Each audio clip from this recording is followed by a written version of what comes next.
Assalamualaikum warahmatullahi wabarakatuh. Di sini kami akan memaparkan hasil dari kerja kelompok kami. Dengan saya sendiri, Nabila Safira, beserta rekan saya Elisa Fitri dan Revaldi Ramadan. Kami dari kelompok 12 unit 02 yang akan memaparkan yang berjudul dengan analisis laporan keuangan non-bisnis atau nirlaba. Yang pertama di sini ada organisasi nirlaba. Organisasi nirlaba atau sering disebut dengan organisasi yang tidak bertujuan memupuk suatu keuntungan.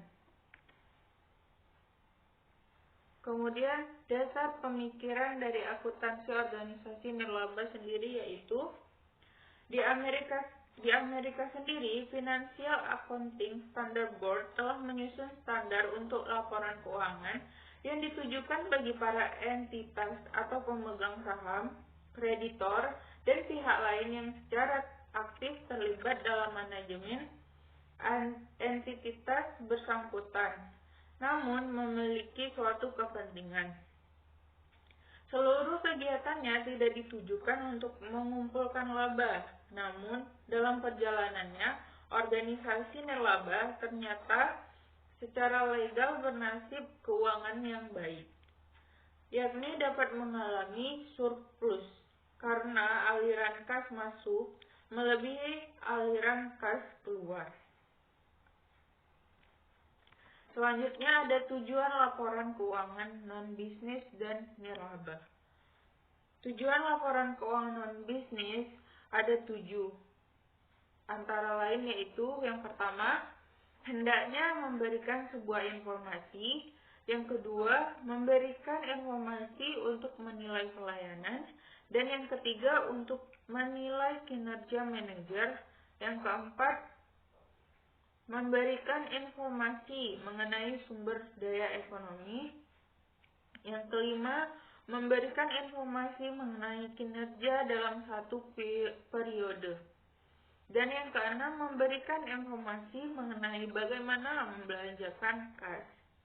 Dan yang terakhir, ketujuh, memberikan penjelasan mengenai interpretasi untuk memahami suatu laporan keuangan.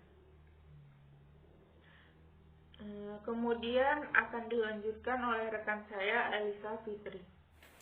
Baik, saya akan melanjutkan pembahasan tentang pernyataan standar akuntansi keuangan PSAK nomor 45. PSAK nomor 45 tentang pelaporan keuangan organisasi nirlaba diterbitkan oleh Ikatan Akuntan Indonesia untuk memfasilitasi seluruh organisasi nirlaba non-pemerintah. Dalam PSAK, karakteristik entitas nirlaba ditandai dengan perolehan sumbangan untuk sumber daya utama atau aset. Penyumbang bukan pemilik entitas dan tak berharap akan hasil, imbalan, atau keuntungan komersial. Selanjutnya, organisasi non-bisnis atau nirlaba. Berdasarkan PSAK nomor 45 yang berlaku efektif sejak tanggal 1 Januari tahun 2000, maka organisasi zakat harus membuat laporan posisi keuangan, laporan aktivitas, laporan arus kas, dan pernyataan atas laporan keuangan. Selanjutnya, organisasi pendidikan tinggi atau universitas. Seluruh keuangan yang dikelola universitas pada hakikatnya adalah milik yayasan.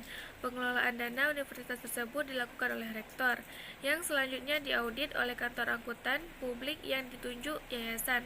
Pada akhirnya, pertanggungjawaban rektor kepada yayasan khususnya dalam hal pengelolaan keuangan harus dilakukan setiap tahun. Pembahasan selanjutnya dilanjutkan oleh teman kita, Revaldi. Saya akan melanjutkan presentasi yaitu pengelolaan organisasi pendidikan tinggi. Kita di sini mengambil contoh yaitu organisasi nirlaba seperti universitas. Nah, jadi di sini ada 3 macam. Yang pertama yaitu sistem pelaporan dan pertanggungjawaban keuangan universitas. Yang kedua, karakteristik pengelolaan keuangan universitas. Yang ketiga, acuan penyusunan laporan keuangan universitas dan terdiri dari 4 macam sub poin. Yang A yaitu laporan posisi keuangan, yang B laporan aktivitas, yang C laporan arus kas, dan yang terakhir D catatan atas laporan keuangan. Kita lanjut. Ini di sini ada beberapa poin kebijakan akuntansi universitas. Yang pertama bisa kita lihat yaitu dasar penyusunan laporan keuangan. Di sini dijelaskan laporan keuangan disusun dengan dasar aktual dan dinilai dengan harga perolehan. Misalnya periode laporan dari tanggal 1 September 2020 hingga 31 Agustus 2021 yang juga merupakan tahun anggaran universitas. Laporan keuangan terdiri dari laporan posisi keuangan, laporan aktivitas, dan laporan arus kas bersama dengan catatan kas atas laporan keuangan yang tidak terpisahkan dari laporan keuangan. Kemudian yang B, transaksi dalam mata uang asing. Kebijakan dalam transaksi mata uang asing ditetapkan menganut sistem kurs tengah Bank Indonesia. Pengakuan transaksi dalam mata uang asing dikonversikan ke dalam nilai rupiah dengan menggunakan kurs yang berlaku pada saat transaksi terjadi. C. Investasi jangka pendek merupakan bentuk deposito pada bank. Dicatat berdasarkan nilai uang yang didepositokan. Bunga yang diperoleh dari deposito diakui sebagai pendapatan non-akademik lainnya pada laporan aktivitas. Kemudian yang D, piutang akademik dan non-akademik. Di sini dijelaskan piutang akademik dan non-akademik disajikan dalam jumlah yang dapat direalisasikan. Penghapusan piutang yang tak tertagih dilakukan setelah memperoleh kepastian bahwa piutang tersebut tidak akan dapat ditagih lagi dan diakui sebagai pengeluaran akademik maupun non-akademik. Yang E, perlengkapan. Perlengkapan merupakan barang habis pakai yang dipergunakan dalam kegiatan akademik maupun non-akademik. Perlengkapan yang dipergunakan sebagai bagian dari layanan akademik terdiri atas alat tulis kantor dan bahan praktikum, dinilai dengan harga perolehan. Sedangkan perlengkapan yang dipergunakan untuk kegiatan non-akademik diakui sebagai pengeluaran administrasi atau ADM dan umum pada laporan aktivitas. Kemudian yang F, aktiva terikat untuk investasi.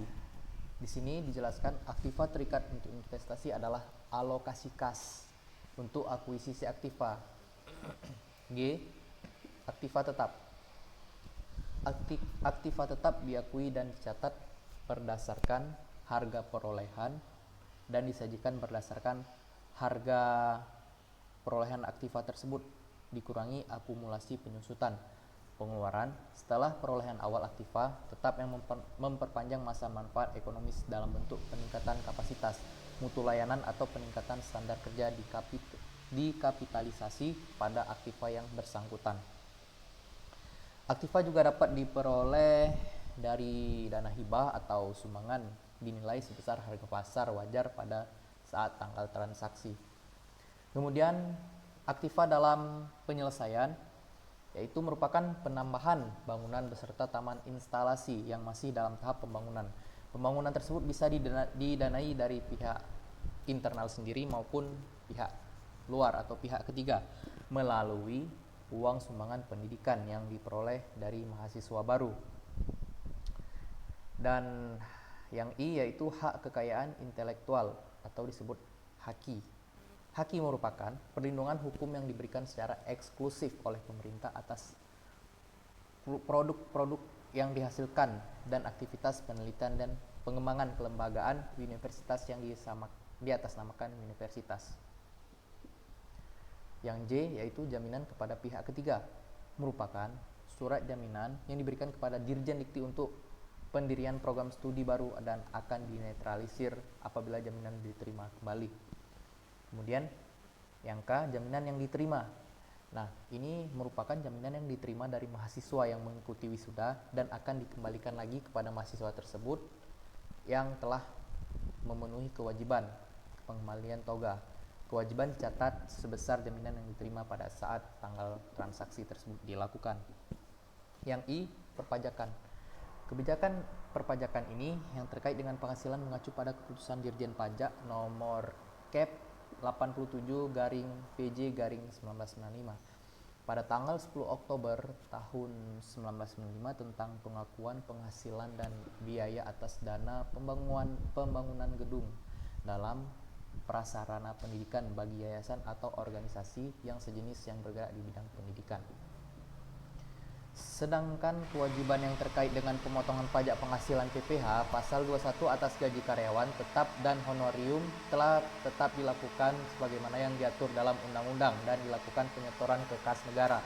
Jumlah pajak kini yang belum dibayar diakui sebagai kewajiban dan dikompensasikan dengan jumlah pajak yang telah dibayar pada periode kini dan sebelumnya. Kemudian utang kepada lembaga keuangan merupakan utang kepada bank yang dipergunakan untuk membiayai kegiatan pembangunan universitas. Yang N, tunjangan hari tua merupakan kewajiban yang berasal dari pemotongan gaji karyawan untuk tunjangan hari tua yang belum direalisasikan selama karyawan yang bersangkutan masih aktif di universitas. Kewajiban dicatat pada setiap akhir bulan saat pembayaran gaji karyawan tersebut. Kemudian O, aktiva bersih merupakan selisih dari aktiva terhadap kewajiban yang mencerminkan seluruh sumber daya yang tersedia dan dimiliki secara independen pada suatu saat tertentu oleh organisasi tanpa terikat atau terikat sementara maupun permanen. P, pendapatan merupakan kenaikan manfaat ekonomi di masa depan yang berkaitan dengan peningkatan aktiva atau penurunan kewajiban yang telah terjadi dan dapat diukur dengan andal. Pendapatan dapat juga diklasifikasikan sebagai pendapatan akademik maupun non-akademik. Pendapatan akademik adalah pendapatan yang diterima dari aktivitas tridharma perguruan tinggi. Sedangkan pendapatan non-akademik adalah pendapatan yang diterima di luar aktivitas akademik. Pendapatan non-akademik yang diperoleh dari mahasiswa diakui secara proporsional pada saat realisasi jasa. Kemudian yang terakhir dapat kita lihat di sini adalah pengeluaran. Pengeluaran ini merupakan penurunan ekonomi di masa depan yang berkaitan dengan penurunan aktiva atau peningkatan kewajiban yang telah terjadi dan dapat diukur dengan andal. Pengeluaran diklasifikasikan sebagai pengeluaran akademik maupun non-akademik. Pengeluaran akademik adalah pengeluaran yang timbul dari aktivitas di luar aktivitas akademik tersebut. Sedangkan pengeluaran non-akademik adalah pengeluaran yang aktivitasnya di luar aktivitas akademik. Baik, kesimpulan yang dapat kita ambil yaitu pentingnya pembuatan laporan keuangan non-bisnis atau nirlaba adalah agar menunjang beberapa tujuan dari suatu perusahaan ataupun organisasi. Banyak beberapa donatur yang mulai meminta laporan pertanggungjawaban untuk melihat seberapa membutuhkannya sumbangan untuk melangsungkan kemajuan organisasi nirlaba tersebut. Dan dapat kita ketahui bahwa laporan pertanggungjawaban ini sangat penting karena apa? Agar dana yang telah diberi tidak disalahgunakan oleh pihak-pihak terkait. Contohnya misalnya dia mementingkan untuk kegiatan dirinya sendiri, itu sama saja dia sudah melakukan korupsi. Jadi mengapa dibuat mengapa dibuat jenis laporan keuangan non nirlaba agar tidak terjadinya kegiatan korupsi tersebut. Jadi pelaporan keuangan itu sendiri memiliki kepentingan bersama untuk menilai jasa yang diberikan dan melihat kemampuan untuk terus memberikan dana ataupun lainnya. Untuk itu, laporan keuangan non bisnis dan nirlaba sangat dibutuhkan selain untuk menunjang keberhasilan suatu organisasi. Ini juga digunakan untuk mempertanggungjawabkan setiap transaksi yang telah terjadi di mata khalayak publik. Nah, seperti yang saya sampaikan tadi, mungkin hanya ini yang dapat kelompok kami sampaikan. Jikalau ada salah-salah kata dan kata-kata yang kurang jelas, kami meminta maaf yang sebesar-besarnya, karena kami juga manusia yang biasa, yang tidak sempurna, yang memiliki banyak kesalahan. Karena sesungguhnya kesempurnaan itu hanyalah milik Allah Subhanahu wa Ta'ala. Saya tarik undur diri. Wabillahi taufiq wal hidayah. Wassalamualaikum warahmatullahi wabarakatuh. Di sini kami memiliki 3 pertanyaan, yaitu yang pertama, mengapa perusahaan besar membuka organisasi non-laba seperti yayasan?